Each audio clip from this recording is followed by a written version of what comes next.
Welcome to the Kite Pod with me, Roo Chater, a brand new podcast brought to you by the team at ikisurfmag.com, the world's #1 media outlet for kitesurfing. Each episode, we'll be diving deep into the sport we love, from the latest gear to the people shaping kitesurfing today.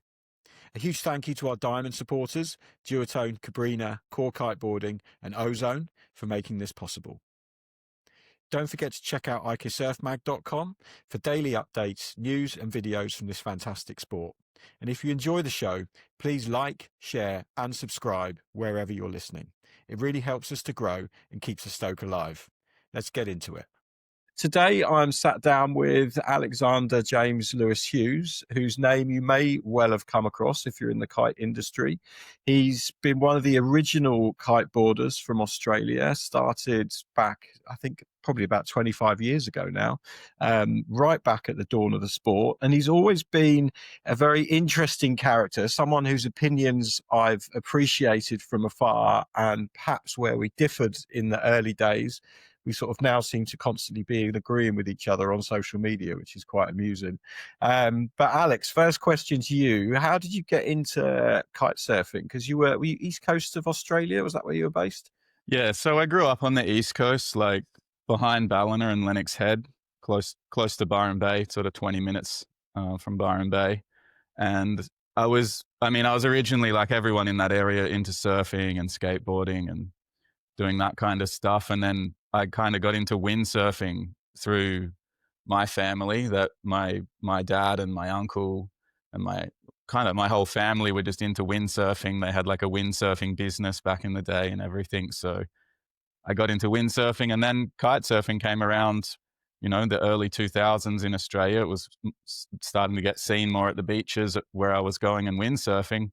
And I wanted to get into it just because I saw it. And it's pretty much as simple as that. I just saw you could ride, small boards, do these kind of wakeboard style tricks. And that was it. I just wanted to do it. Had you always had an interest in like the wakeboarding style of things? Because if you were a surfer, had you wakeboarded as well, or where did that come from?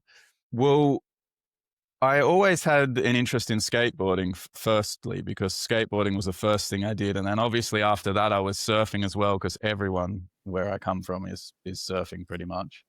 And I think what attracted me the most was just seeing people being able to ride these like small boards and small gear, which was, more like a skateboard or a surfboard. At the time, people weren't just riding unstrapped surfboards still, but they were riding like small looking surfboard things with straps. And I don't know, it just looked way more fun to be able to ride those tiny boards and have sort of light gear and equipment, and be able to ride in less wind too, because the East Coast isn't that windy in Australia. That was a big thing. I feel like if I'd lived on the West Coast, I probably wouldn't have got into kiteboarding, because there's so many days on the West Coast that windsurfing's still amazing. Whereas on the East Coast, as a small kid, I could ride a lot, but then I started getting a bit heavier and I just couldn't go anymore. I couldn't windsurf, and I was just sitting on the beach. So I'd just take people's kites, like trainer kites, and fly them. And yeah, that was kind of how I got into it. Actually, a funny thing, people probably read this story before because I've posted it a few times, but you and Jaspin in Melbourne and me, we both kind of got into kite surfing through the same person, which is Alex Sands. Yeah. Some people know him because he's just like this kind of crazy online character, and he is in real life, he's also super extra. He's like pretty full on, but back in the day, he really did get a lot of people into the sport. He would bring these little foil kites down to the beach and just let, any random stranger just fly these kites. And I think a lot of people did actually get into kite surfing through his influence of just, letting them fly a kite and feeling the power of a kite and showing them how it works. And then they were kind of hooked on it. So yeah, we both first flew kites from Alex Sands, and then we got into kiting through that. So that's pretty crazy. You guys are working pretty closely together now as well, with you're both on the Nash team, right? Doing a lot of stuff for them. Yeah, well, Ewan's designing, I think, like pretty much all the kites, and he's doing the new para wings and everything. So he's full on doing stuff. I mean, I'm just testing things and giving feedback to him. I'm not doing anything near what he's doing. So It's quite Yeah. funny, isn't it? How 25 years on, you both got into it in the same way, and yet you're still there, still kind of, you know, doing stuff together. That's quite an interesting take. Yeah. Well, yeah, I think if you really like it, then you're just going to keep doing it. It's not about the money or anything else. You just, you know, you're passionate about it, and that's kind of your thing. You're going to keep doing it, right? Yeah. Yeah. I mean, it's an interesting sport. I remember when I first did it, it was so addictive. You know, that first time I flew a kite and went on the water, I was just like, oh my God, this is what I want to do. And I was a windsurfer as well, living in the UK, pretty crappy conditions for windsurfing. It was kind of bump and jump, and we didn't really get good waves where I lived. So the idea of like holding onto a kite and being able to jump high without Mhm. needing, you know, waves and huge amounts of wind was really kind of appealing. But I think it's that addictive nature that leads kiteboarding to be something that kind of stays with you. You know, there's not a lot of people I know that have changed. And obviously, you know, we look at things like wing foiling that's come along, and a lot of kiters I feel haven't taken it up, you know, and haven't jumped on board with it. And you're one of those people. I know you didn't, you know, cross over or really dabble with wing foiling too much, although you're doing a bit of power winging now. But I think it's just a testament to the sport's addictive nature and the Yeah. feelings that you get from it. I mean, I'm not against wing foiling at all. Some people think like I don't like it or whatever. That's not true. I see benefits of it for sure. Like I watch clips of Guy Bridge ripping on the wing foil, and I'm like, that looks sick. Like I think he makes it look super good. And there's other people obviously that make it look good as well. Like I like seeing some of those kids just doing like crazy flips and stuff. Like I don't I don't not like that, but it just sort of doesn't fit the things that I want to do or the things that I'm that interested in, um, personally. But and also just having more gear was also something that I just wasn't that into. I was already kite foiling, so I just didn't see. I didn't really want to go back to windsurfing, to be honest. Like I'd done windsurfing, I'd done that for long enough, and I'd kind of had fun doing that. And when I'd tried wing foiling, it just kind of felt like windsurfing to me. I don't know. I It's just definitely it's a weird one. I mean, I've got quite into it because obviously, you know, we had to with the magazine, and we sort of cover it quite a lot. But I think with the wing foiling, like once you cracked it, it's not, and I'm going to get shot down for saying this, but it's not as exciting. And I kite foil a lot still, which I know you do an awful lot of kite foiling. And for me, I find kite foiling is like Formula One, and wing foiling is like riding a tractor. You know, it's kind of a bit slower. I know the guys are going a bit quicker now, but I find kite foiling so much more dynamic and engaging, and you seem to cover so much more distance on a kite foil. That yeah, I totally get where you're coming from on that sense. Yeah, I mean, I think those top guys can go super fast and do really, I don't know, similar stuff to what you could achieve with the kite, I guess. But I think the part that I like about kite foiling is actually flying the kite. That's the dynamics of having to pilot the kite and pilot the foil and link that all together, drift the kite and do things is like way more complex than people want to give it credit for, I think. They think, oh, you're holding a kite and it's holding you up, so it's super easy. Like riding a swell would be easy because your kite's just in the air and it's holding you up. But it's not. It's not really like that. You still have to like pilot the kite into the right spot in the window, drift it downwind. Like all the different angles of winds and swells is like a little bit different. You have to do something different, and it honestly reminds me the most of flying FPV drones. If I was to relate it to anything, because it's sort of like 3D. Like you've got a kite you need to pilot in 3D space, and then you've got a foil you need to fly underneath you in 3D space, and you're doing both of those things. And it feels like FPV where you have the throttle and you have, you know, your roll pitch. They're like independent on both sides, and you're doing something different with both sides of your body. Well, that's sort of how it feels to fly the kite and use your legs. You're kind of like also thinking about two different things at once. So I think that's the thing that actually excites me most about kite foiling is just that sort of 3D aspect of it. It's an interesting one. I always often sit there and just go, it almost blows my mind that the human body is capable of doing something so complex. Because you've hit it right on the nail there. It is you're doing one thing that's completely different up in the sky, 20 meters away from you, and another thing that's 2 meters away from you or a meter away from you that's equally, as engaged and needs to be controlled and directed with tiny little micro movements of your feet. And it kind of is mad that the human brain's capable of like separating those two things and making it happen. It is pretty wild. And I can tell you how it's way more complex than you think it is just try and ride switch. Like try ride on your switch foot and hold on with your switch hand and ride a swell and do the same thing. You're like terrible. You're so bad at it if you haven't done it that direction at all. Yeah, I've not even tried it. I probably wouldn't. I honestly, like, I used to ride switch a lot kite foiling, more in the beginning, where I even think riding switch in the beginning was easier for me for some reason. And snowboarding was the same. I first went snowboarding and rode down the mountain switch because I think you're putting more weight on your front foot, which is usually your back foot in other sports, going regular. But yeah, I used to ride switch all the time, and now I hardly ever ride switch. I just ride like toe side and heel side.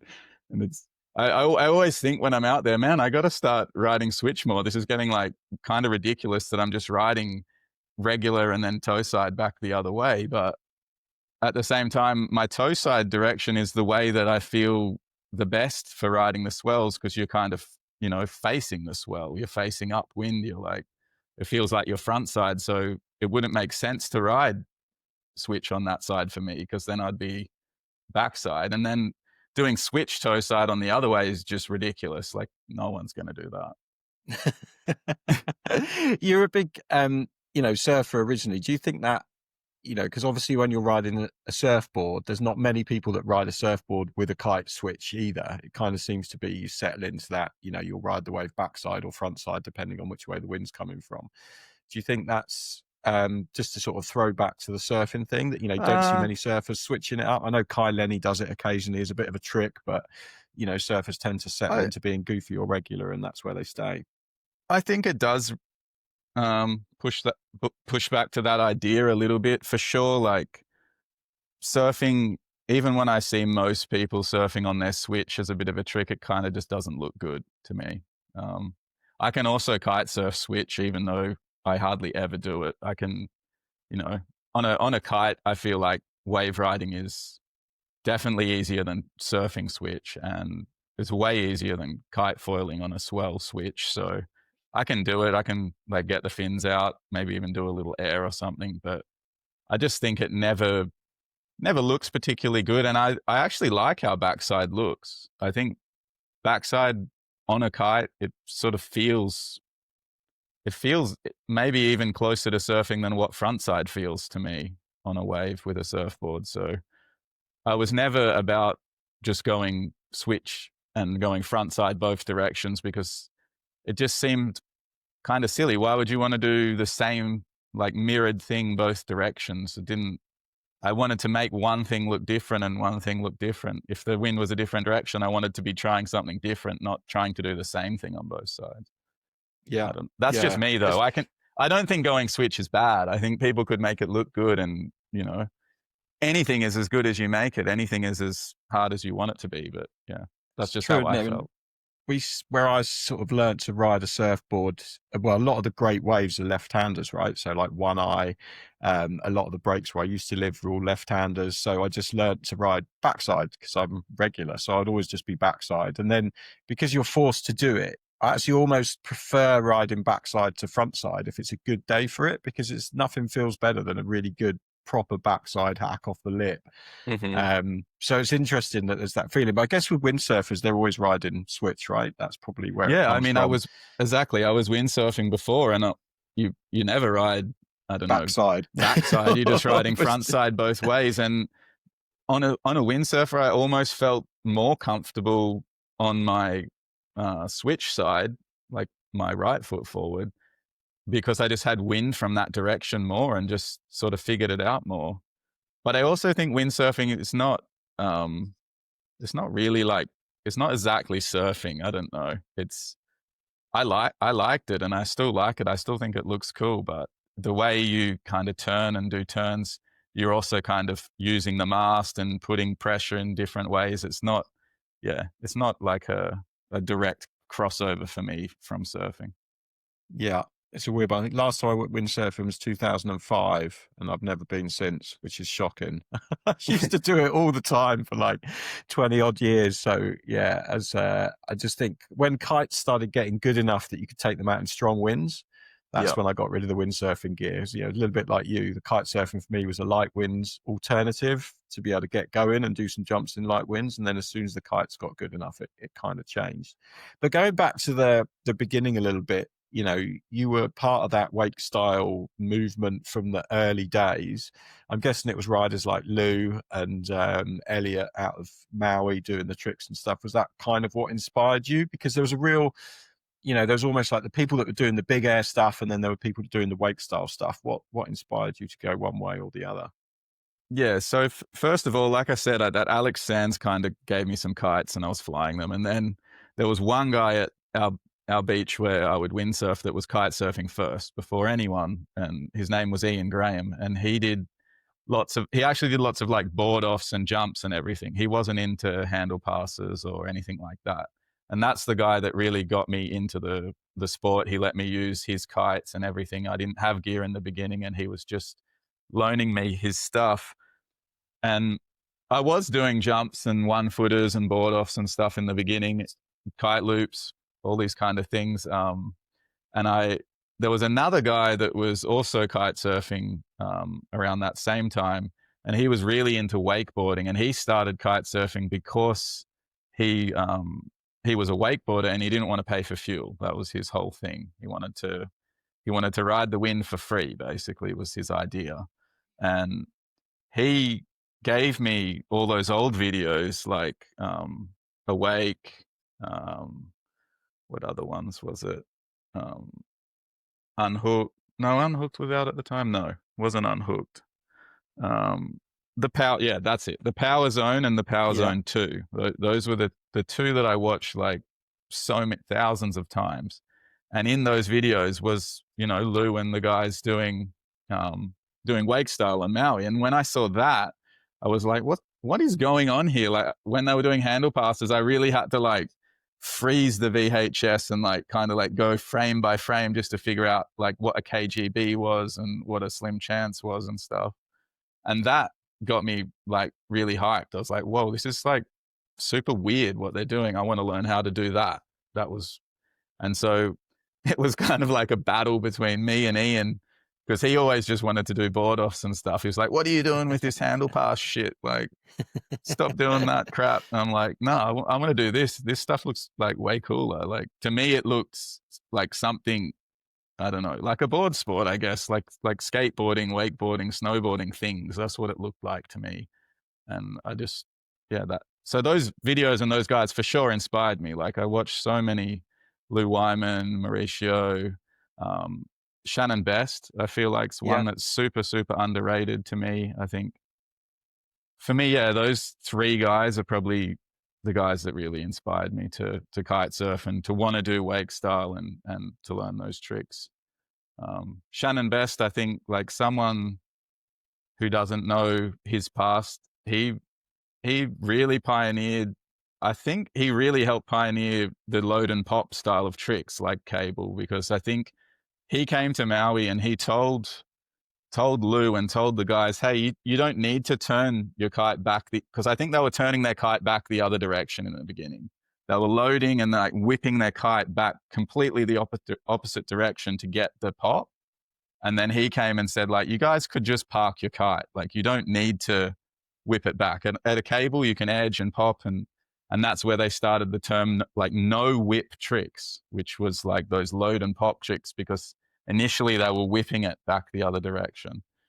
And yeah, Shannon Best was doing like Pete Rose and like toe side, front side threes, like 90210s and all these toe side tricks super, super early on. And I saw that in those videos too. And it made me learn Pete Rose and Pete Rose 5 and stuff. As a really young kid in straps, I could do Pete Rose 5 like such a long time ago. And yeah, for sure, that was my biggest influence, those three guys. It's pretty crazy back then that there was this kind of split. You know, I sort of remember getting into kiting in the early 2000s, and it was kind of jumping. And then I think it was around sort of 2004, 2005, it became this thing that if you couldn't send your kite, no matter what you did, you were just like, oh, if you're down the beach and you were sending your kite, and that was terrible. You know, you needed to be loading and popping and, you know, trying to do handle passes. I never quite mastered them, but, you know, my biggest thing was I was always testing kites. So when you're testing gear and it's all different gear, not, you know, iterations of a product along a product line, it just ruins your own personal kite surfing. So I was kind of like 2006, I think was my peak, when I was kind of just about getting a few handle passes in. And then when full testing with the IKA Surf Mag kicked in, it was just like, that was it really. And it kind of stepped back a little bit. But it's funny how, you know, the sport kind of disappeared down that rabbit hole of not sending the kite, and how much it was frowned upon. And then now you look at the sport, and kids these days probably wouldn't even know how to do a freestyle trick. You know, I was in Qatar recently, and I was throwing some Rayleighs and unhooking, and people on the beach were like, what's this? Like, what are you doing? It's just like, it's the most basic of freestyle tricks that I could still pull out the bag at my age. But, you know, they just didn't have a clue about it because it's just gone so big air now. Yeah, I mean, it's definitely massive big air now for what is kind of like the mainstream or the kind of scene thing on Instagram and everything like that. And I mean, it's also partly due to the competitions, right? The things that are being supported most and the competitions that are being run are also kind of big air focused. So as a kid, I mean, I remember being a kid, you just kind of went to the competition and did what they were doing. Like my parents didn't know, you know, what was, you know, what thing I should be doing. It's just like, oh, there's a competition, go to this competition, and they're doing a certain thing and you want to do good at the competition. So you just conform to whatever the competition is. And I think that's a big part of kite surfing, kind of what is popular and what is being promoted is also, you know, where the competitions are being run, what's being pushed. But I also think we've gone in circles more times than you're remembering. Like, it was big air, then it was kind of that early Hawaii kind of like wake style sort of stuff in the beginning. I hate to say the term wake style, but that kind of load and pop tricks in the beginning. Yeah. And then I think it did go back to big air for a bit, honestly. Like there was that a bit of a push of big air again with people doing more board offs, more jumps, kite loops and stuff. And then it went hard back into load and pop again. And then it was kind of going along for a while in that freestyle sector. And then now we got big air the last, I don't know, 5 years or however long it's been now, 4 or 5 years. Yeah. It's kind so of, I think we've done like we've done 2 or 3 circles now. We'll probably come back again. I mean, it talks about the versatility of kiteboarding, right? It's one of the things I love the most about the sport is you can always ride all these different craft. You know, when I first got into it, it was on sort of an old surfboard thing with a couple of foot straps on it, if you want to call it a surfboard thing, but it was meant to be a kiteboard. And then, you know, twin tips came along and it was like, oh, this is great. It goes both ways. You don't have to turn it around. And then, you know, surfboards came back as a thing, and then riding strapless. And I was like heavily into that. Then I got big into the racing scene, those big race boards, and racing those things. And then the foils came along, and it's just like kiteboarding seems to be that one sport that, you know, you can do so much with it that it keeps its versatility that then, you know, means it can keep going around in these circles of what becomes popular and what's not. It's kind of interesting how it works like that. Well, I think a big part of it is also just selling equipment. Like brands want to sell their gear. So it is, you know, in their best interest to just promote different disciplines at different times to sell that equipment, right? And once everyone has big air equipment, they all have a Lula kite, they all have this, there's not going to be that many people at a point buying that gear again. So it's kind of in their interest then to just start hyping something else again, right? Oh, you want to have this now. This is the thing you want to be doing. Oh, and then everyone's like, oh, I want to do that thing. And then they buy that equipment for that discipline. So I think that's also a really big part of it as well. And we had kites, right, that could jump and do loops and stuff sort of fine, but you can't help but notice how much better the gear got for that within the last 5 years. So they're still obviously selling that gear to people because the gear is improving. But I feel like we're going to hit a point now where it won't matter. You could buy a gear from now, or you could buy a gear 5 years old soon, and the average person's just going to jump the same on any of that gear. So there won't be that drive to get the newest equipment and buy that newest thing for big air.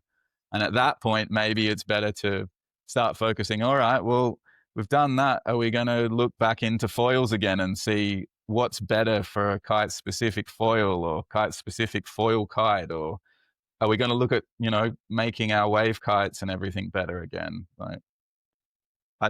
Like you say, though, for me, it's not anything to do with that, obviously, because I'm not really selling that gear or making money from the brand selling that gear. So for me, it's just about the versatility. You can do whatever is good for the day. That's always what it's been about for me. If I'm going to a spot and I have enough things that can cover enough different conditions, then I'm always going to be kiting. Like if you're riding a surfboard, you're riding a foil board, you ride a wake skate, you ride a twin tip, I feel like you can always do something. If it's windy, you can always do something. Yeah, it's interesting now. A lot of people I see, I'm on a few WhatsApp groups, not where I live now because hardly anyone kites here in Wales, but back home. And they're always chatting about the fact there's no wind, even though it's windy, because they're so into the big air side of things. They're only happy if it's over 30 knots, right? Which then brings you right back to that windsurfing territory where you were just hanging out for a windy day and they're not, perhaps making the most of, a 20 knot day or a 15 knot day or a 10 knot day on a kite foil or doing something different. It's almost like the sport's gone so blinkered into big air that's all people are kind of getting excited about now. But I think, like you say, if you've got all the tools at your disposal, then any day at the beach is a good day, right? Yeah. Well, here's a bit of a hot take. I think that a big part of kiteboarding may be kind of downturning a bit, and it's we have to say that kiteboarding's obviously not doing as good right now. If you look at the numbers and various $1 million losses from different brands over the last 2 or 3 years, we have to say it's not doing as good as it was. And I think maybe a big part of that, in my opinion, is what you're saying, that people started to get so focused on only big air and needing those conditions that are really specific. Like if you need over 35 knots, that's not the majority of the world. Majority of the time. Yeah, and that majority of the world in the spots are sub 20 knots. If you look at the world map, it's not that windy most of the world. So if you're chasing only that wind and you want to jump bigger and that's your thing, that starts to get really hard. And that's part of my perception or like feelings about big air is not that lots of people think I hate big air too. It's not true. Like I don't hate big air. I've done lots of jumps and loops and everything in my life as well. And I even still like jumping high if it's really windy. But once you've jumped high and done so many loops, you're kind of doing the same thing. And if you're not going higher at a certain point, it doesn't feel like you're achieving anything. You always want to go higher, right? That's kind of the thing. It's big air. You want to get high. You want to feel the rush of, I jumped higher this session. But as soon as you've jumped that one jump in the session that's super high, after that you kind of lose that. You lose the feeling of like I'm doing something. I feel like I'm just doing the same thing, and then to do something more in that session would just be doing something like really risky that doesn't make a lot of sense for me at this stage in my life. Like I don't feel the need to go out and do a double kite loop, double back roll or something. And even if I did it, like I'd be stoked, but it wouldn't bring me the amount of stoke that is in line with the amount of risk, right? Yeah. Yeah. The chances of getting to that level, you might have broken your ribs and a leg along the way, right? And I don't think that like I couldn't do that. I think I could do that, but at the same time, is it worth it to do that when the risk is so great? Like, and the same with even basic things. You see people just doing basic jumps sometimes and it just goes wrong, right? And they send the kite into the water and fall out of the sky and they break their leg or something. And it's like, man, you were just doing a jump or like a single kite loop and now you've got a broken leg. Was that really worth it? And, a lot of the times as well, the risk, in my opinion, isn't even your personal inputs. It's the wind might lull, your line might snap. I've had it maybe 3 times now where my harness broke at the top of a jump. and I've just like done this wildly out of control, like somehow held on and just, somehow landed it and not let go of the bar. But if I'd let go of the bar wrongly at the top of that, it would have really like messed me up. Like I'm sure. And I was in boots, I think all those 3 times too. So maybe that's another thing. Don't jump in boots. But, sometimes you're just out there and it gets windy and you just send a big jump and you've got boots on. And it seems at the time like not very risky, but there's those 1 in 1,000 times where something just goes wrong and breaks and you're in trouble. So I don't know. For me, that level of risk is just, it's not there for me when there's so many other things that I could be doing in the sport that I know bring me a lot of satisfaction. Yeah, I think it's an interesting take that because we've sent people down this rabbit hole of big air, it's maybe not satisfying people as much because they are just hanging out for conditions that they don't get. And like you say, once you've jumped so high, what's to do after that? And if we all know it, right? You go out and have a session and you didn't jump as high as your last session, you're going to be frustrated. And you've got boxes like the Woo or the Surfer app giving you real-time data to make you frustrated, and I remember testing those in the early days, like testing the early Woo devices, and you'd go out and my brother would jump higher than me and I'd had a great time and I'd jump really, really high, but because he jumped higher than me, it kind of negated the whole session and ruined it. Yeah, which is dumb.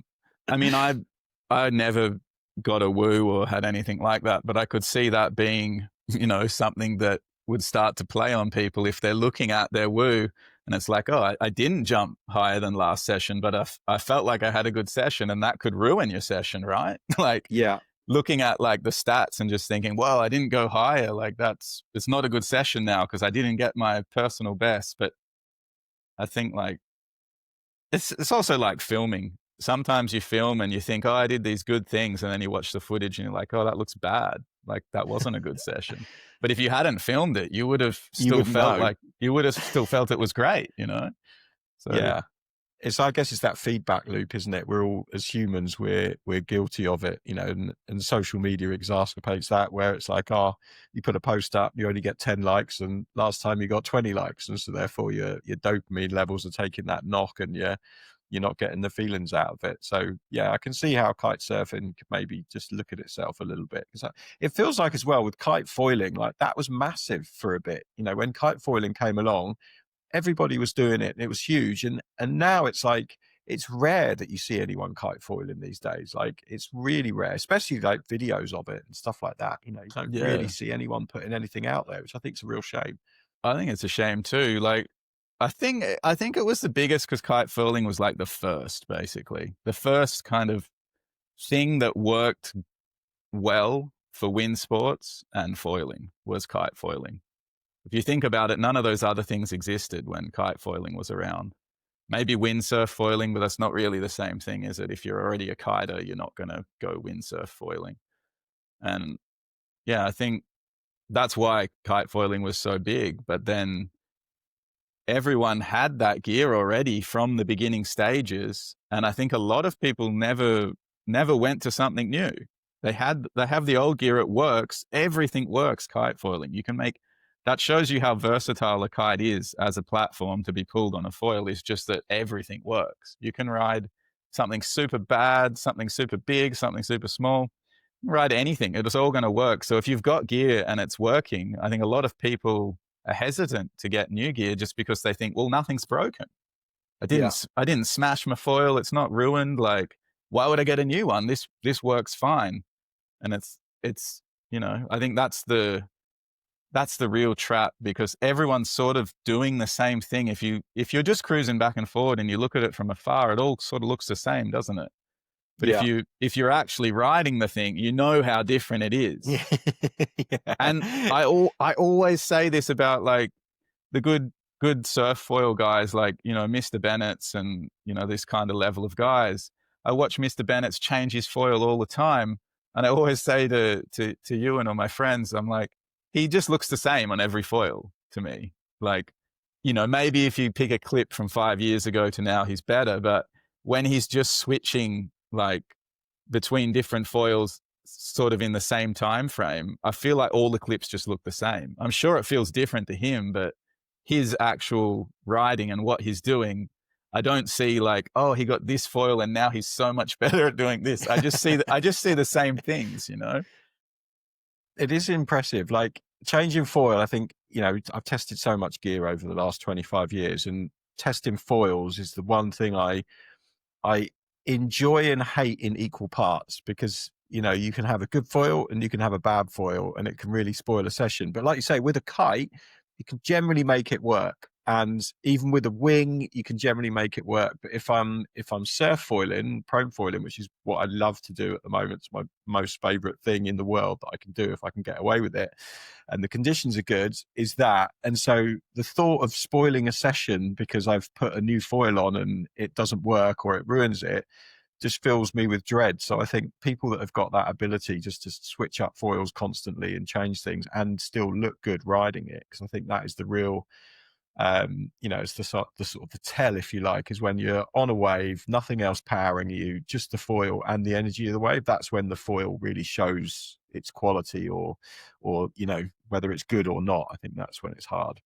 For sure. I think, to be fair, he's switching between good foils. He's like, yeah, so he's probably just changing. He's on a set of foils from the one brand, and he's just changing sizes and tweaking things a little bit and testing stuff. I mean, yeah. Now he's working on the stuff with Flight Lab. He's riding all the same kind of brand and foils, but for a while there, he was just switching between all the different brands and trying all the different foils, and that's when I was really saying, like, look, he's got this brand foil, this brand foil.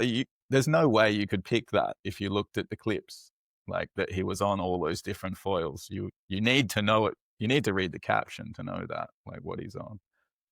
And you're tweaking a lot of your foils, right? I've seen that you're cutting them down and tuning them and stuff like that. Have you been doing that for a while, or is that a fairly new thing? In general, I like destroying things, is what I call it. Modifying things to the point of where they're just ruined usually. So I think foiling's a pretty good way to just mess with things and try different things and see what they do. Like we're saying, maybe I'm not riding that much different in the clips either, to be honest, on all the different foils. But when you actually ride the thing, you chop off a little bit or do this or do that, and you're like, oh, I can actually feel that now recovers better out of a breach, or it's getting less ventilation because I chopped the corner of the wingtip off or something, So for me, it was more about experimenting with, if I do this, what effect does it have on the foil? And sure, engineers will tell you don't need to do that. You can just simulate that and you'll know. But I don't think that's the whole thing. If it were that simple, everyone would just have amazing and perfect foils straight away, because you would just simulate it and then make it and it would work how you think. But I think, you still need to test all this stuff. And I think, maybe people have already tested everything I'm doing. I'm not saying I'm doing anything new or progressive or whatever, but just for my own, I like doing it for my own, satisfaction, feeling how something changes something else. If I do this, what happens? How's it feel? How's the feeling? What's the feedback? That's I think that's my main reason that I like experimenting and chopping things and whatever. But I mean, I also got to a point where I have a setup that I think works way better for what I like to do than I had before. So it's not like I just did things and got nowhere. It's like I did get to a certain point. Do I think I could still make that better, and like better than me just doing some ghetto job of chopping it down? Like, sure, if I made that thing properly, I think it could be still quite a bit better. But at the same time, what I'm riding is probably, my favorite setup. The thing I'm riding now is what I actually like to ride. So what's your setup at the moment for foiling? So the thing I'm mostly riding now is, I have a video on my YouTube as well explaining it, but it's like the Jet HA 640, which is the smallest high aspect wing in the current Nash front wings. And then I just chop it down to like 73 centimeters of span, basically. And it's more for increasing like the roll instability, so you can roll it over easy. I think that like 73 centimeters mark for kite foiling is about like the max that I think feels good and responsive and quick for flying a small kite and linking the swells and doing the stuff I do. So that's mainly the reason that I chop it down. Also, I don't really need the lift of a more spanny wing and the glide of a more spanny wing. Like you don't need that kiting at all.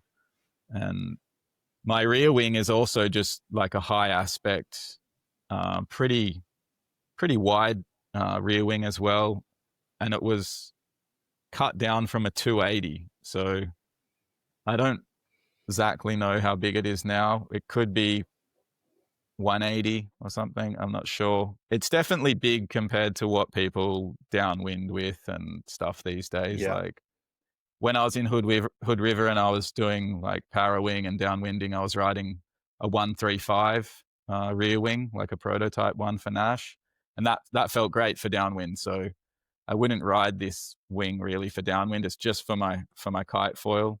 Yeah, and how you ride when you're kite foiling, which is pretty surfy, right? It's to balance it out. Like if you've got such a, like that front wing that I'm riding now, who knows what it is, maybe a 580 or 600 maximum. If you've got that such a small kind of unstable front wing, you need to sort of balance it out, I feel, with something. If you ride a tiny rear wing, it's just too small. Like when I do those breach turns, it just busts through the back of the wave. There's nothing to push against. But with a bigger rear wing with that bit higher aspect, and the way it's shaped is sort of like that mid aspect middle into like a high aspect tip, that just has more purchase in the water when I'm really busting at the top of a wave and breaching as it's sort of coming out and re-engaging. It's more neutral footed. You have weight on both of your feet more than you would on a bigger front wing with a small rear, where you've got that weight more on your front foot. I like to be able to put some weight into my back foot as well when I come back in off the bottom turn. I like to be able to push, like whip into the next top turn on the kite. And I don't know, maybe you've tried it, right? Where you're coming out of the top turn and then your lines are slacking out. But if you can push off something, like pushing off that rear wing, you can kind of whip back into the next turn. Yeah. And if you don't have speed out of it. Yeah. And if you don't have that, you kind of just stall it out and you're not as, it's just not as whippy and snappy. I don't know. Yeah. It definitely feels like if you've got a good foil setup, that when you're pushing those turns, you get a lot of lift out of it. Mm-hmm. And it just kind of gives you a lot of feedback, which also, something that I enjoy when I'm foiling is, you get that feedback when you push into it. You get some foils, you push into them on a bottom turn or a top turn and you don't really get anything. No. It's just, it's almost like you still just like, you're just losing power. Whereas if you've got something that you just give it a good kick, it really does accelerate and give you a bit of a boost, which is always a happy feeling. And then let's go back to the park riding, because that's probably one of your biggest, areas that you spent a lot of time kiteboarding and pushing that kind of side of things. And, for a while there, it felt like, the Kite Park League was really making some waves, and, there was a lot of noise around it and a lot of stuff happening. And it feels a little bit like, that momentum's kind of gone. What do you think's the reason behind that? Is it more industry led, that the industry wasn't willing to support that kind of riding?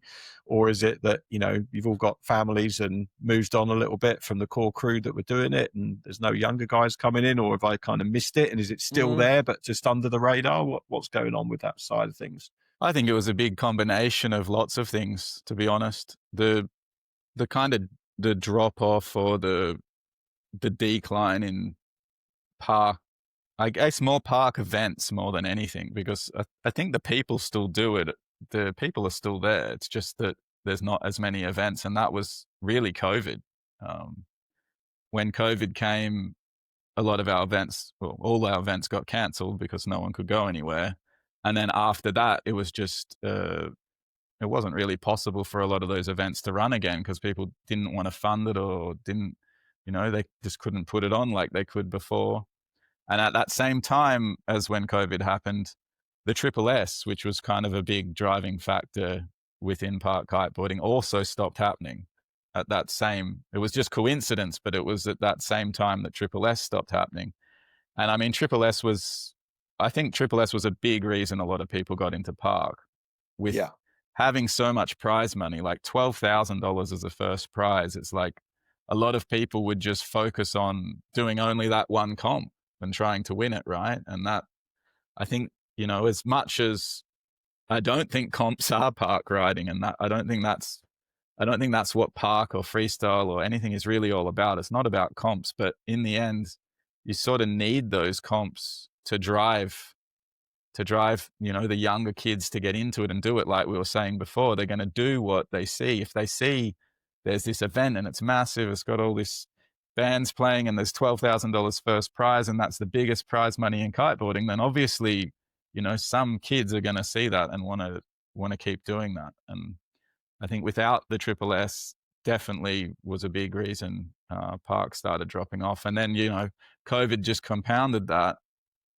And then, as like you say as well, there's the other people that are running the events and helping organize things, them getting older, moving on to doing other stuff, and other people not filling the spot or taking up all the slack um, also doesn't keep it going, right? And not to say that there weren't people there. There's definitely people there. Noah, Rami, these guys are there. They're trying to do it as well, and they're taking up some of the slack. But there was a lot of different people from a lot of different areas doing things to help contribute towards the KPL. It was a big group effort. It wasn't like other tours where it's just like one person kind of going around and organizing everything. It was everyone had kind of a different little role that they did, and we all worked together and we made it happen. So Yeah, it's like felt like a bit of a golden era for it, right? I mean, there seems to be events happening, all over the place. There's even a couple in the UK and, further afield in the Philippines, and it was a really nice buzz around it. I wonder if, like,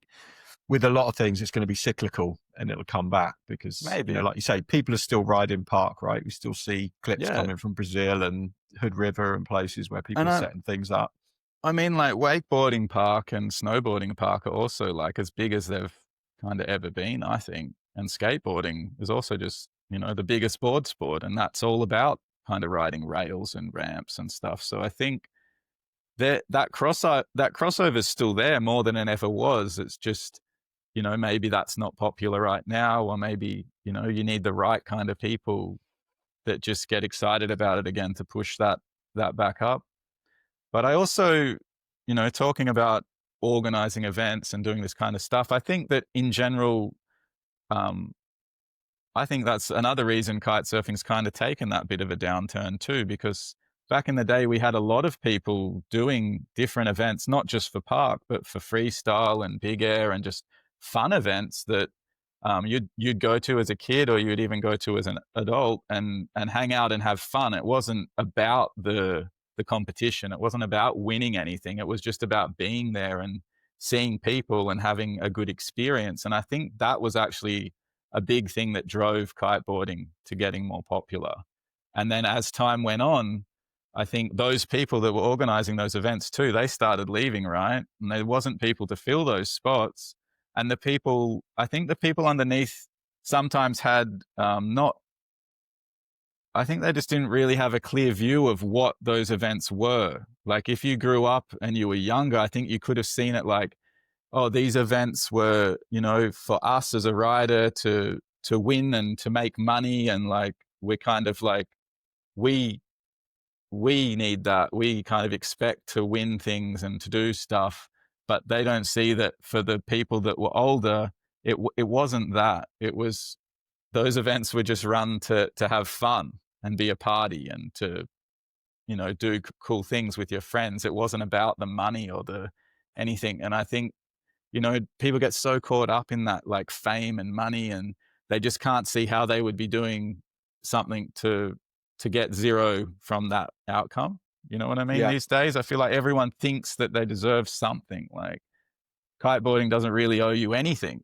And like doing an event, okay, maybe you want to make money out of it, and it would be good if organizers made money. But the reality is a lot of those people back in the day, they didn't make any money running all those events that they ran.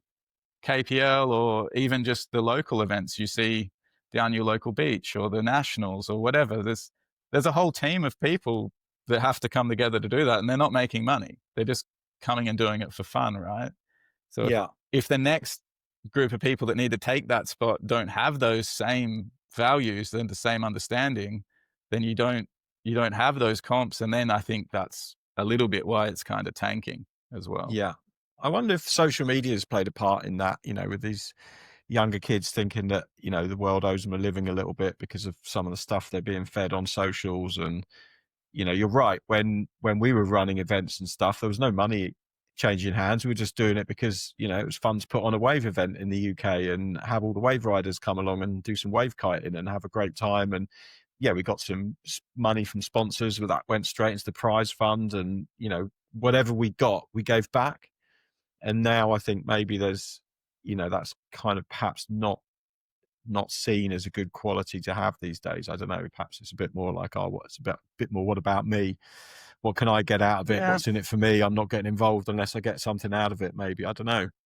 I don't know. Maybe I think maybe people are less kind of curious about getting involved in those sort of things because of social media or just things being so online focused. Where, well, if it's just in the real world and people don't see what I'm doing online, all this work that I've done, what's the point, Like, how many of those things back in the day are just not online? There's no videos of most of those No. competitions that I went to. There's no photos even. Like, there's no register of you won this thing or whatever. Like, it was just about being there in the moment and being with people and having fun at the beach. And as going back to KPL, that's what made KPL. Like, okay, Triple S got big and ended up in the end at having $12,000 prize money from somewhere, from, sponsors and everything. But the beginning of Triple S was just about having a party. Yeah.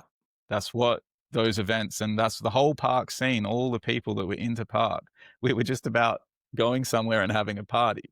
We weren't we weren't really going there to like have a competition and see who was better and to do even the best riding. Like, sometimes people go to those events and hardly even ride. They were just there socializing and hanging out and having a good time. Like, that was what, like, the core of events. And even I feel like that's what kiteboarding was about in the beginning for me. And for a lot of Yeah. people in Australia, it was just about going and having a party. Like, we just wanted to have fun. It was definitely much more social back in the day, wasn't it? It was, it felt like, even just going to the beach, you were chatting to people and talking to people. I remember Yeah, the all the first thing I time. thought of it, you needed someone to launch your kite back in the day, right? So you could kind of self-launch, but it was sketchy as hell. I mean, it was sketchy as hell launching a kite with someone. So doing it on your Yeah. own was even worse. So you kind of spoke to people and you had those conversations. Whereas now I feel like, now that kites can be self-launched much easier, people don't have those interactions down the beach, right? You get 5 kiters, they just go down and they do their thing, they go out, they come back, and that's it. Whereas 20 years ago, those 5 kiters would have all been chatting to each other, sort of pretending to make friends because actually they just wanted to launch. But, it did generate that social interaction, which I think was so key for the sport and it's in its early growth days. Yeah, for sure. I mean, it was also just way less people, right? You pretty much, I feel like I almost knew everyone that kiteboarded in Australia at one point in time because there just wasn't that many people. And the gear was difficult to ride. So a lot of people were kind of put off about getting into the sport too. So the people that got through and were actually kiteboarding were usually people that were like really into it, or were like, you could see they were actually trying and doing it. Versus now, I feel like we have such a different demographic across the sport, where there is for sure the people that still really into it, doing tricks, whatever. Then you have a kind of middle ground where they're doing tricks sometimes on the weekend and blah, blah, blah. But then you also have a lot of people that are just mowing the lawn, and it's just like a recreational thing, like going for a walk. They're just sitting there and putting back and forward, which is fine. Like, I'm not saying you can't do that, but that's also just changed completely, I feel, the scene and the demographic of a kiteboarder. Yeah, definitely. I think it's just it's always changing, right? And it's always going to continue to change. And hopefully the resilience of the sport and the fact it's so addictive and so awesome keeps it, going in the right direction. But it definitely feels like at the moment it's definitely dipped a bit. Although I think what is interesting is, from speaking to a lot of the brands, it feels like winging didn't take off in the way they thought it would. A lot of them thought winging was going to be this massive new sport. And actually, kiteboarding's held the revenue stream for a lot of those brands that invested so much in winging. They're making more from selling kites than they are from selling wings, it seems. So, it goes to show that there's some resilience there. So hopefully, feels to me like there's a little bit of light at the end of the tunnel maybe, and it's hopefully not a train coming the other way, but we're going to come out of this dip that was created by the COVID overstock and come out the other side and all get to live another day with a bit of luck. But it is interesting. We talked about competitions there a little bit. How do you feel about the prize money in kiteboarding and the way that competitors are treated at competitive events and stuff like that? What's your take on that? No, man. Canned worms open. Yeah, I feel like we could be talking for hours about this, but I mean, I'm going to try and keep it as simple as possible. I don't think, and it's hard to talk about, but I think that a lot of competitions, let's say, especially international ones, aren't held for the right reasons. Let's say that, or not run with the right kind of virtue of like, why are we doing this competition? Like, if we're thinking about like world championships and stuff, I'm sure if you're running a world championship, it should be about finding the best kiteboarder and displaying the most progressive form of kiteboarding, right? If you're thinking about this, but so much of those competitions, I think, are run just to make money for the people that run it and their friends, and that's, it's harsh to say, but that's what I see happening. Because if the people that are running the competition and judging the competition, if they're making more out of doing the competition than a rider is from competing in the competition, it doesn't really make a lot of sense, does it? Like we were saying before, we ran all those competitions and went to those things. It was irrespective of money. We were just about having a good time. And if you're running events and stuff to fund yourself, and then the rider is the reason the event's being run, but then not being funded or having a good time, or it's not, they can't keep doing it. It just doesn't make a lot of sense. If it's not economically feasible for a rider to be competing on the world tour, why would you do it? Yeah. I mean, why would you do it? It sort of blows my mind when I look at how they do it. I mean, I sort of think it comes back to a phrase a good friend of mine used in a snowboard magazine once, which it was thieves and rich kids, right? And, there's probably a lot of really talented kids out there that can't afford to do the world tour because the cost of flights, accommodation, and then your prize money, if you come 10th, is zero, or if you come 5th, it's not even going to cover the cost of your flight to get there. So you're running effectively a loss-making business from the word go. And we know that there's not a lot of money in sponsorships from brands these days as well. So that's, gone as well. So it kind of begs the question, like, how does that continue into the future unless something changes? It also ties into what we were saying before a little bit, because if it's so not economically feasible to do the world tour, then the people you have doing the world tour, sure, you're going to have some people that maybe are the best riders, but then you're going to also have people that are just wealthy for whatever reason, and they're doing the world tour because they can, and it's something to do and it's fun, which isn't, that's not wrong in any way. But if then the people who are promoted most and sponsored by brands and stuff are the people that are just doing good at competitions, then it's sort of negatively shaping and affecting the sport as well, I feel. If that is the path you need to take to be a top level rider, to be sponsored, to be, renowned and to be making, some money, then it's not really helping the sport, is it? Because if that's not the best riders always doing that and being promoted, what do you think as a kid when you see that? Like, there's so many kids that I run into that grew up on the whole freestyle segment of the sport, right? When freestyle was big, they were little kids. They saw that happening. They trained really hard because they wanted to be the best freestyler because that was the thing that was popular at the time. But then when they got to the point of where they could be in line to jump in for those competitions and be the best rider, it's like suddenly the the whole industry's just said, oh, well, freestyle's over. We don't care about that anymore. It's just about big air. And you've got these kids, there's tons of them in Poland. There's like lots of them everywhere that are really good at freestyle, and they're not even sponsored because all of a sudden freestyle's not the thing anymore. And imagine for that kid, you just say to them, oh, that's not good anymore. We don't want that. It's like, what?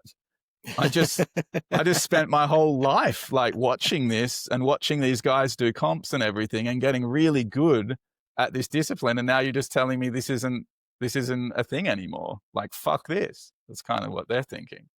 Right. Do you think we missed the trick as a sport? Remember in windsurfing, you had the world champion was the best windsurfer across, multiple disciplines, course racing, slalom, waves, freestyle, and to be the world champion, you had to excel at all of those. You might not have been the best at all of them, but you were the best overall windsurfer. Do you think we missed the trick as a sport to not have that kind of accolade as the world champion and just to focus it all on freestyle or now big air? And perhaps there's a model where, there's a tour that involves all of those sports, and that's who the best kite surfer in the world is. I think they were trying to do that for a little bit. A couple of the tours were sort of implementing things like that. And Triple S was like that in the beginning too. It was like, that's what the S's stand for, right? Yeah. Surf. Slick sliders, Slick surf. sliders, yeah. So I think there's something to that. But then again, I think that, it's not I feel like I would be best at that thing. So I should be really for that kind of world championship. If you take foiling, wave riding, freestyle, so this is coming. You can throw them all in there, right? This is coming from someone that would excel at that style.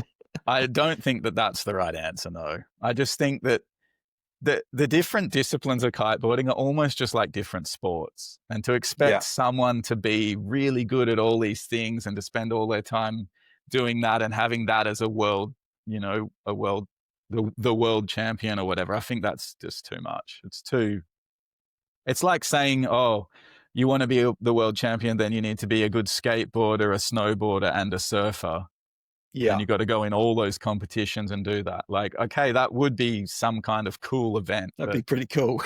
That's not, I just don't think that's like world champion, like, that shouldn't be the primary focus. Let's put it that way. Yeah, I guess with kiting, it's the disciplines are so different, right? The disciplines are so different. With windsurfing, it was the same equipment. It was a board and a sail, which I guess it's still a board and a kite, but the way that you use them and what you do with them is pretty different. So well, do they still do that windsurfing? Is that still how it is or not?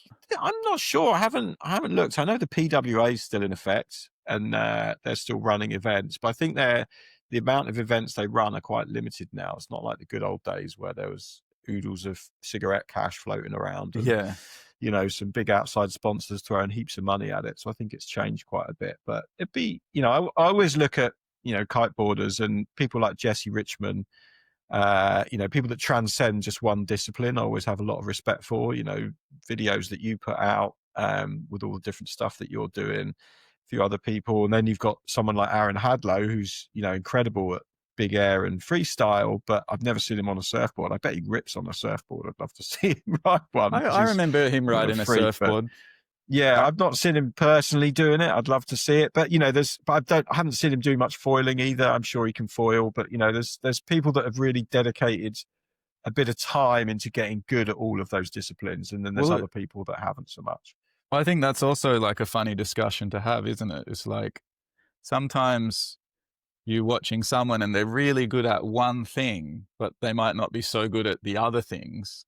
And then you watch someone and they're really good like Jesse at a lot of different things.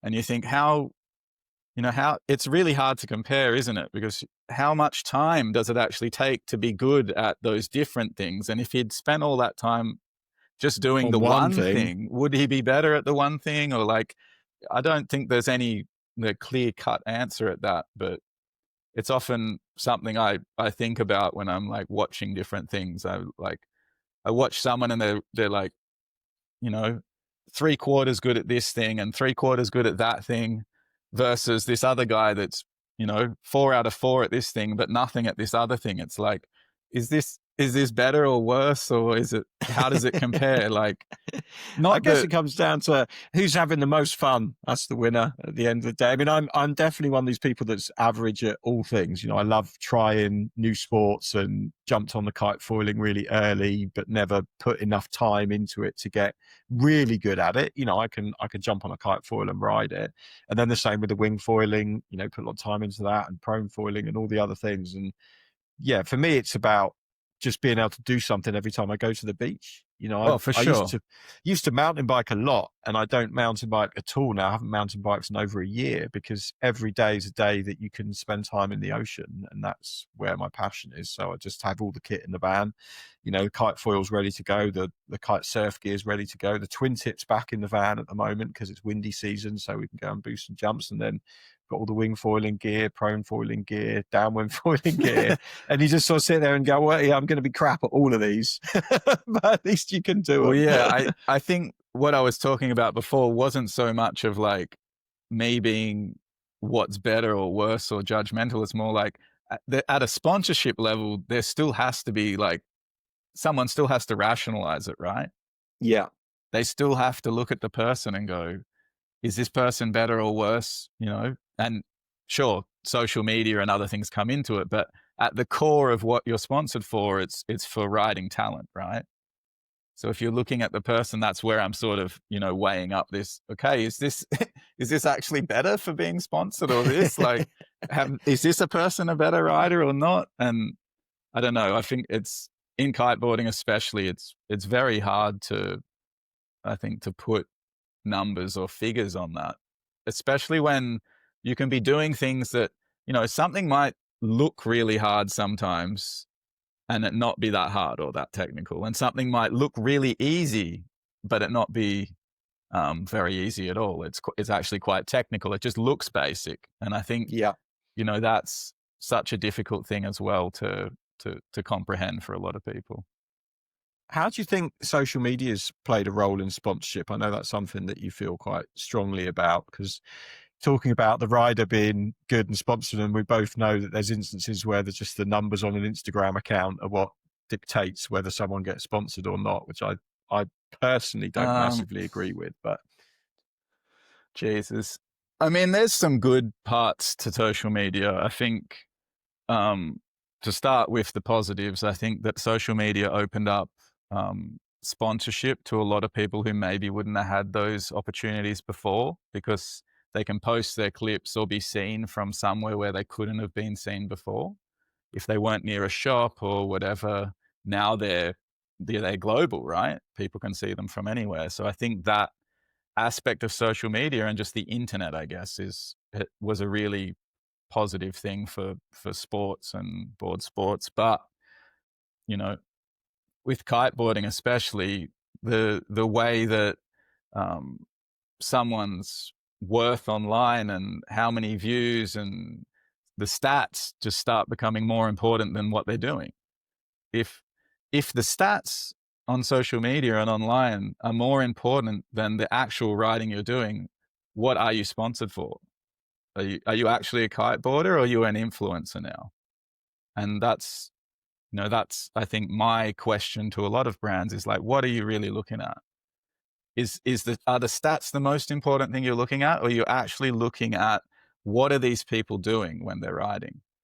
Like, how are they progressing? What have they done over the year to progress their riding? How are they building upon what they've done before? Are they just doing the same 2 or 3 tricks for Instagram over and over again and just farming lights and buying views and pushing it in the right spot to get views? Then they're not really a kiteboarder at that point. They're just an online celebrity that can kiteboard, which, you know, maybe that's what you want for your brand. I don't know. But if that is what you're sponsoring and that is what keeps being pushed as the good thing to do, then also we can't be that surprised when the sport just starts collapsing, right? If the riding is no longer the most important aspect, then the people aren't excited anymore, are they? What's it for the kid? The kid doesn't care about being famous on Instagram, being a kiteboarder. Like, you know, what's that matter to a kid? A kid wants to learn skills and build up and then be supported for doing that thing that they're doing, which is kiteboarding. They don't want to be an online celebrity that kiteboards. So No. I think it's dangerous, honestly. And the other dangerous aspect is when you get people in jobs at brands that don't know enough about the sport and the tricks and the things that are being done. That's the only thing they have to make a decision from, is those statistics on social media. They look at those statistics and that's all they have to judge something from. So that's how you kind of end up in this spot that I feel like that's not every brand, but I feel like a lot of brands have gone that direction. And I think it's also a big part of why kiteboarding has kind of taken a bit of a downfall. Yeah, I agree with that. I think a lot of brands these days just look at the numbers on Instagram as to what sways a decision one way or the other. And I think that's kind of bad. And I know you do a lot of filming as well with, you know, the Not Future project and with Noe, and you've put out some more long format movies. But I think the other danger is, you know, we talked about those original Kite movies you watched. You know, I can still recite windsurf movie lines because you watched them 1,000 times because you had a VHS tape and you just played Yeah. it and played it and played it and played it, and you watched it and watched it and watched it. And then now it's just like, oh, I've seen that on social media, and you scroll to the next one, you scroll to the next one. And I bet there's not a kid around who could quote, you know, a movie line from well, there's not even any movies that come out really. You know, occasionally someone puts out a half-hour clip or something, and it generally doesn't get the viewership that it deserves. And I think that's, you know, part of the social media algorithm and everything, and it's a shame, really. I think we're never going to have that. I think that's like some nostalgia that we're like old blokes connected back to with, the past. And that's not wrong. Like, I think that, you know, you think about what was great about the past and everything, that's fine. I don't think we're going to reach that level again ever, where you watch, you know, I watched the Jason Pollock About Time video probably, you know, 10,000 times. Like, if I hear the music, I can see the clips. Yeah, you know exactly the scene. Yeah, it just switches on. It's literally how much I watched that video. And I don't think that's going to happen ever again. But I still think, yeah, there should be more focus on making some deliberate media that people are going to watch and going to view for a bit longer time. Because, like you say, if you see a 5-second clip on social media, it's gone and you don't remember it. Like, what did you watch yesterday on social media? There's no way you can remember unless you sent it to someone and you saw it again in a message or something like that. There's no way anyone is going to remember all the things that they're seeing on social media. And honestly, that comes back to what we were talking about before. I think like Instagram doesn't sell kite gear the way brands think it does. I think a lot of brands want to think that it sells kite gear because it's an easy way to rationalize things like sponsorship and whatever you're doing. Like, oh, it's here, we can see stats. It's like, we see how it's working, but you're rationalizing something that the demographic that buys kite gear isn't using. Yeah. Like, if this you is what blows me away. You look at the stats of who uses Instagram, 35 to 55-year-old males is like 4% of Instagram users. And how many of those 4% is about 90% of the buying market, right? Is 35 to 55-year-old men. That's who buys products. It's not kids. And if the kids are buying it, their parents are paying for it. Exactly, you know, it's their parents. And so are those 4% of people, and then how many of those are kiteboarders? Are they really just making purchases based on what's on Instagram? I don't think so. So, I mean, I think, yeah, to me, it's super, super outweighed the amount that a lot of brands, the amount of time and the amount of, I guess, the power they place on Instagram is just sort of ridiculous. It just doesn't make any sense. If anything, like, you wanted to use one of these social media things that would be more beneficial would be Facebook, because more of the people in that demographic use Facebook actually. But I don't see any brands really doing anything on Facebook, that's mad. We get told all the time, like, oh, Facebook's dead. And yet we have far more engagement on our Facebook pages than we do on our Instagram pages for the magazines, because that's where the audience is. And our audience is 35 to 55-year-old men. It's the buying public. It's not the young kids. And so they do. But we get written off almost instantly that, oh, your Instagram numbers aren't as big as whatever. And we're like, yeah, but look at the engagement we get on Facebook. Oh, Facebook's dead. It's like, well, it's not. There's a whole bunch of people using it. And I think it just gets lost. It's it's easy marketing, basically. It's so tough, because it's like we were saying about the comps and everything. It's like if a kid is doing the sport and then they're told, Facebook's rubbish, don't do that. A long video doesn't get any views, don't do that. Just do Instagram. Well, then they're just going to do Instagram, aren't they? So it's also just sort of self-fulfilling why there's no longer edits and not much long form content from kids and riders. That's why, because they're told that it doesn't do anything for them. Don't do it. So of course they're not going to do it. Why would they do it? Yeah. Self-fulfilling prophecy. But I also think like that whole logic, I don't know how that's even a thing either, because let's say you make a YouTube video. It doesn't get many views. Let's say it gets 1,000 or 2,000 views, but you made a video that was 30 or 40 minutes long. Those watch minutes is still going to be way higher than a super viral Instagram clip, right? Yeah, you get 50,000 versus 30 minutes. Exactly. 4 or 5 second clip on Instagram and you got 500,000 views. Well, you're still going to outweigh that getting, between 2 or 5,000 views on like a 40-minute YouTube video. And add on to that, the people actually watched you for 40 minutes. They're going to remember you. They're going to remember the brand. They're going to remember the products. They're actually going to be influenced by you, versus just swiping past like this. They saw you for 2 seconds of something. Yeah. They maybe not even watched your whole 5 seconds, but that's a view on Instagram. That's a view. And they're just doing that all day. They're not going to remember that at all, are they? Yeah, it is bizarre. I don't know how it changes. I don't know what the solution is. It feels like, the industry's got a bit of catching up to do around that. And some brands are better at it than others. And, a bit more, nuanced. But certainly, some of the brands are just like very black and white.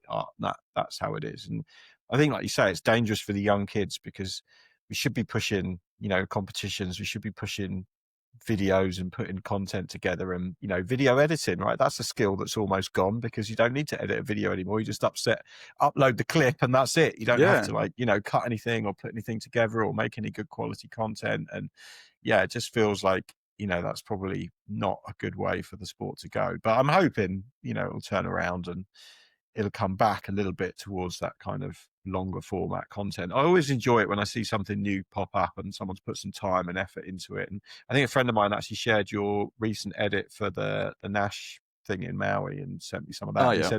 He said his exact words to me were, "This makes me want to go kiteboarding." Well, that's good. Sent me the video. So, and then I watched it and I was like, yeah, that's great. And he was basically saying, look, there's always different board sports. There's always different things you can do with a kite. And he's a good kiter, but he windsurfs and he wings as well. And he probably spends more time winging and downwind foiling than he does kiting. But he's like, this video's made me want to get back into kiting again and go kite foil. And oh my God, this looks amazing. And I was like, yeah, that's what video should do. And you're never going to get that from a 5-second Instagram clip. Yeah, I mean, I think the thing that I really just miss with people only posting Instagram content is I don't learn anything about them. Like, I don't know what music they really like. I don't see any artistic like flavor from them. I don't really even get a picture of what they're doing, because in a video part, you can't just post the same trick over and over again like you can on Instagram. You need to craft a video part and do different tricks and show like a versatile approach. Whereas on Instagram, so much of the content is just the same things, because those same things get likes, right? If I do a kite loop and I film it in this way and I've used this viral song, it's going to get heaps of likes. And then you just see 100 videos all like that. Like, what? I don't want to watch that. I don't care about that. Like, I've seen it once. I don't want to see it again. If I heard it once, I don't really want to hear it again, even, to be honest. Like, I want to see your vision, your idea. Like, how are you going to do that? Like, yeah. I think that's the biggest thing that I miss, honestly. And it's super sad. I really used to like watching a lot of edits that came out were really good even from people that weren't the best kiters in the world, but they would make a really cool edit and make it look cool. Like if you can make kind of basic tricks and, you know, basic conditions and everything look cool because you filmed it well and like had a good song and an edit, I think that's like super, you know, super inspirational for other people to try and do the same things and be, you know, be happy about kiting and have like this drive to go try and do something. Like they know they're not going to be the best kiter in the world, but they know that they have something that they can try and achieve and like do something with their friends. It's like a group project, you know? Yeah, it's definitely something I think shouldn't get lost along the way, and I hope it doesn't. I think I've seen a few more long format edits come out recently. There was perhaps a period where it was like, you know, almost forgotten and no one was really doing anything, and it feels like the last couple of years there's been a few that have come out. I know Noe kind of championed that with the bubble a little while back, you know, when he put that together for duotone, and then, you know, there's been projects since then. But yeah, I hope it doesn't go away, because there's nothing better than sitting down and, you know, you're always wondering what to watch, right? You sit down, you look at Netflix, and you're like, oh, I've got all these, I can watch anything in the world, but you don't know what to watch. So when someone actually serves up a nice half-hour decent kiteboarding edit, it's like, oh yeah, I'll sit down and get my teeth into this. Yeah, I mean, there used to be so many. There was so many edits from all around the world. They weren't, you know, an hour-long edit, but they were still, you know, 7 to 15-minute kinda edits with just people shredding and seeing different locations and everything. Like, I used to love watching all those things, but, like, now I can't even remember the last time I saw an edit, pretty much. You know, there's, like, very, very few edits coming out. Probably because you're making them. So it's like, Well, that's why you haven't seen many, because if I cite the ones I've seen, it's probably you and Noe putting stuff out. So yeah, bucking the trend. and I've already seen my own a million times. Yeah, so you're not going to watch it. I'm not gonna get hyped on that either, so it's sort of, yeah, it's like I've got half as many as you to watch if that's the two videos you're watching. Yeah. So what's up coming up for you this next year? Obviously, you've just got a new child addition to the family with Carolina. Have you guys traveling around quite a lot? I know you're doing your kite camps and stuff, but what's the plan for 2026? Yeah, we've been still doing the kite camps. I was in Hood River recently, riding a lot. I might go to Fuerteventura maybe, towards the end of the year here for a little bit. I'm looking to go back to Australia kind of around the beginning of next year, possibly moving back there. So I'm not Oh, really no way. sure. Yeah, not sure totally about everything right now, but yeah, maybe moving back to Australia. Yeah, Oh, that'd be good. I love yeah, it there. yeah. The weather's pretty good. The surf's decent. You know, it's like, It's pretty hard not to see the positives of Australia, especially when you travel all the different locations around the world. It's like if you go to Australia, there's almost everything in Australia that exists everywhere else. If you yeah, want to go you don't somewhere have in to travel Australia, for it. yeah, you could just stay in Australia and kind of not go anywhere if you really felt like it. So Yeah, have it all. yeah, and the waves, obviously, a big part of, you know, my whole life has been waves and everything. So I really would like to be more focused on that again and be closer to the waves and doing more stuff with waves.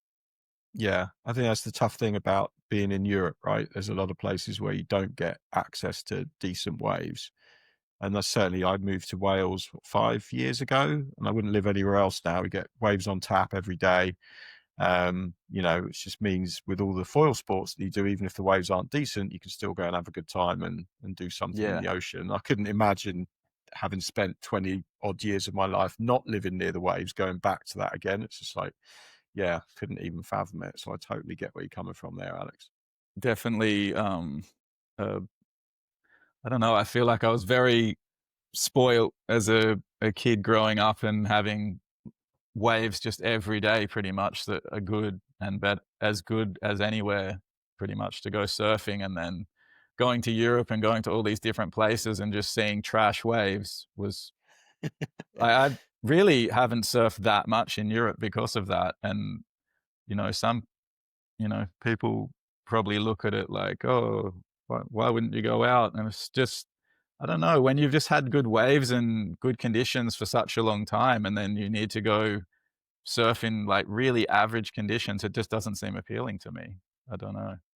It's funny. I was used to, when I was driving on the seafront at home, we never really got decent waves, but occasionally you get like a half decent meter of swell at 5 seconds, which is awful, you know. Yeah. But I would be so excited about it because we didn't really get anything. You go, oh my God, it looks so good. And then now, having, you know, been blessed with 5 years of really good quality waves, you're kind of like, your mates phone up, oh, we had a really good day. It was really, and you look at it and go, it doesn't look that good. And yeah, I'm not that excited to get out on it. So it's definitely an interesting one. And I think with kiting as well, like, you know, we talked a lot about all the disciplines and different sports that we can do now. And I think as someone who enjoys the ocean, it's like we've got so many opportunities to do so many different things. But still, for me, probably number one is a good kite surfing day in waves. Like that still is like the absolute pinnacle of existence, when it lines up and the swell's clean and it's cross offshore and you're just cranking turns in. You come off the water after that and you're like, oh my God, that felt amazing. Yeah. Um, there's a lot of good conditions where I live if you're kind of looking for them. So definitely waves are a big part of the thing that I still like to do. And so many people message me like, dude, post more wave content, blah, blah, blah. I'm like, I don't have the waves at my disposal to ride and to post content. It's not like I don't want to do that. It's just I'm doing the things that are best for wherever I'm going, like we were saying before. And, you know, a lot of that for some reason has just been kite foiling, or a lot of that, you know, I went to Hood River this year and I hardly even rode the park, not because I didn't want to, but it just wasn't really the wind for that. And I was just doing like parrowing, downwinding half the time. And, you know, I'm just doing whatever's there, whatever I can do. So Yeah. I know that moving back to Australia is definitely way more beneficial for surfing and riding waves. So I'm sure if I'm there, I'm going to post a lot more of that sort of stuff. Nice. I was Yeah. gonna wrap up there, but you mentioned the power wing downwinding, which I want to ask you about, Yeah. because I know you didn't really jump on like the foil, you know, because you kite foiled, you weren't, you know, big into the wing foiling, and then downwind foiling. I don't think I've seen you sort of get into, but then suddenly you pop up with a downwind power wing video, which, you know, how did you find the power wing as a kite surfer? Because I've seen a lot of people buy them who haven't kited and then they've sold them.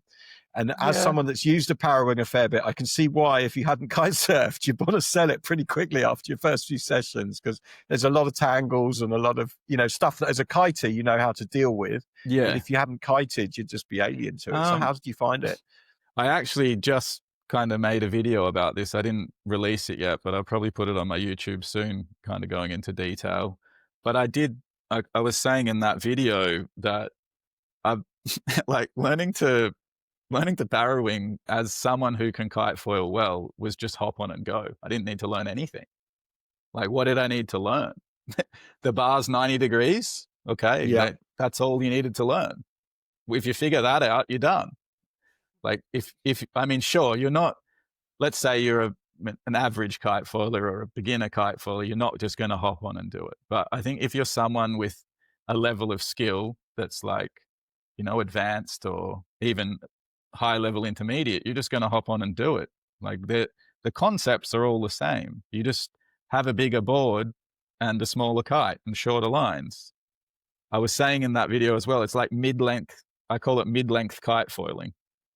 You got a mid-length big board that's not that maneuverable, bigger foil, small kite. Yeah, it's not. I don't find it. I didn't find it difficult at all, honestly.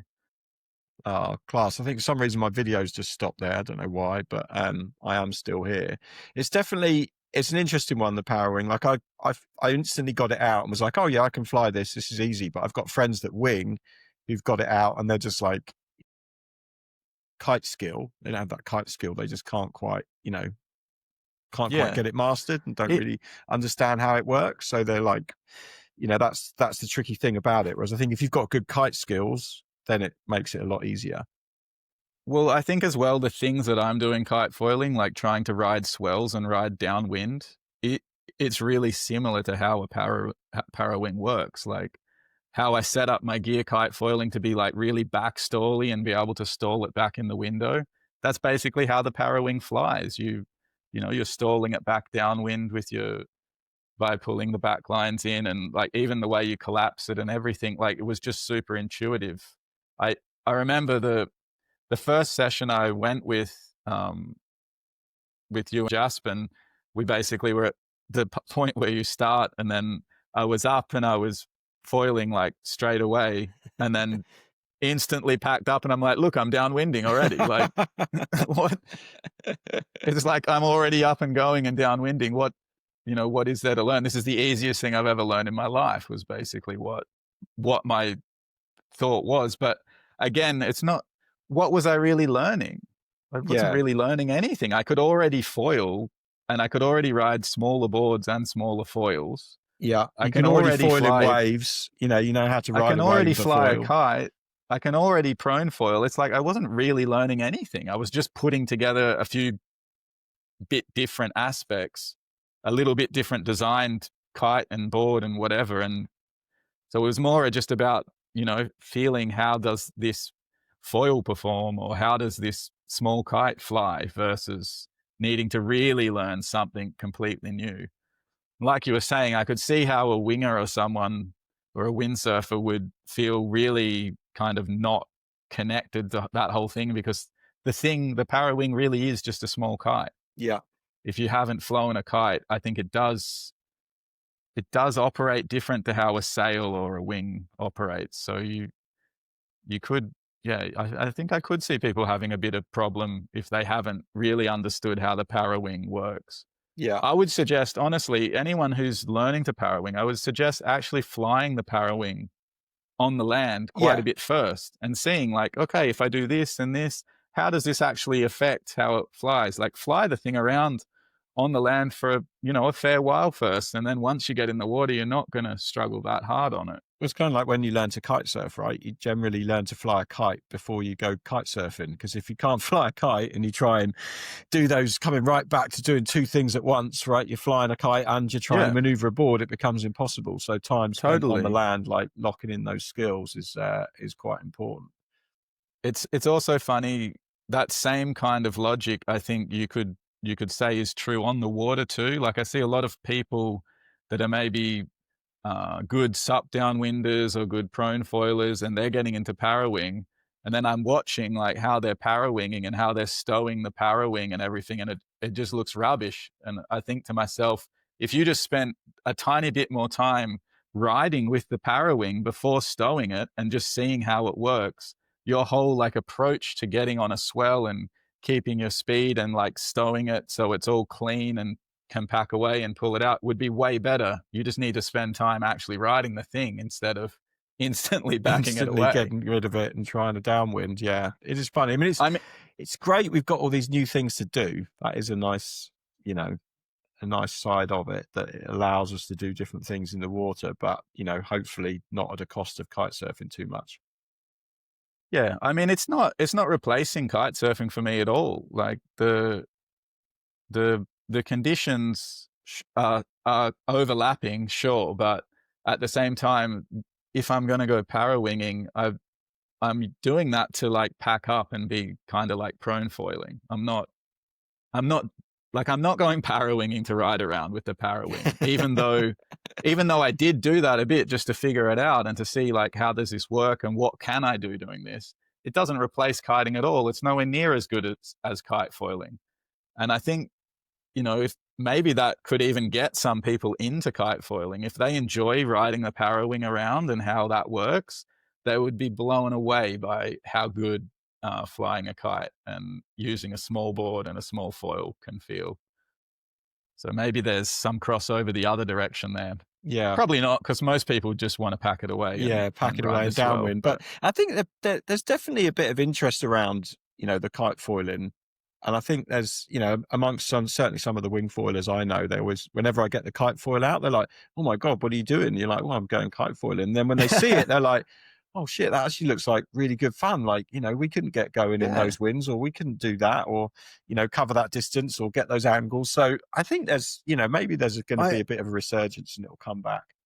You know what? Another part of it that we didn't touch on, I think that a lot of people were kite foiling, they were riding back and forward, and then, winging came and that was a new thing to try. So they got into that and now they're riding back and forward. But they also don't really understand things are possible kite foiling. Like you say, there's not much footage and there's not many videos of people just sort of free riding kite foiling. They see kite foiling and think you need to do a big board off or a jump or, that sort of style, which is what you see on Instagram. But I also get, like what you're saying, wingers at the same beach that I'm riding swell or riding on the kite foil, they see what I'm doing and they're like, I would actually really like to do that. I used to kite foil, but that looks appealing to me now again to try and more ride the swell and to do, breach turns and just kind of free riding, not needing to do anything super crazy, but just focusing on the turns and the flow.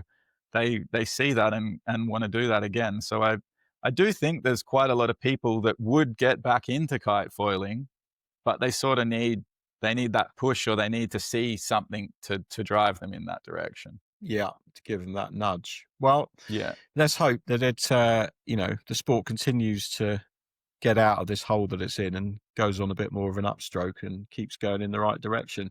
Alex, I'm aware we've been chatting for ages there, so I'm going to say thanks for your time because I know you're busy with Carolina and the kids. So thank you for your time. Thank you for jumping on. And it was really interesting. I enjoyed that. It was good to have a good chin wag. Yeah, cheers, man. We touched on some stuff. Hopefully people got something out of it. Yeah, I think they did. I think we probably didn't get too opinionated, so hopefully didn't put too many noses out of joint. But yeah, I really enjoyed it. Thanks for listening to the Kite Pod with me, Roo Chater. Brought to you by the team at iksurfmag.com, the world's #1 media outlet for kitesurfing. A big shout out to our diamond supporters, Duotone, Cabrina, Core Kiteboarding and Ozone for making this podcast possible. For daily news, videos and updates from across the world of kitesurfing, head over to iksurfmag.com. And if you enjoyed the show, don't forget to like, share and subscribe. It really helps us keep bringing you more great conversations. See you next time.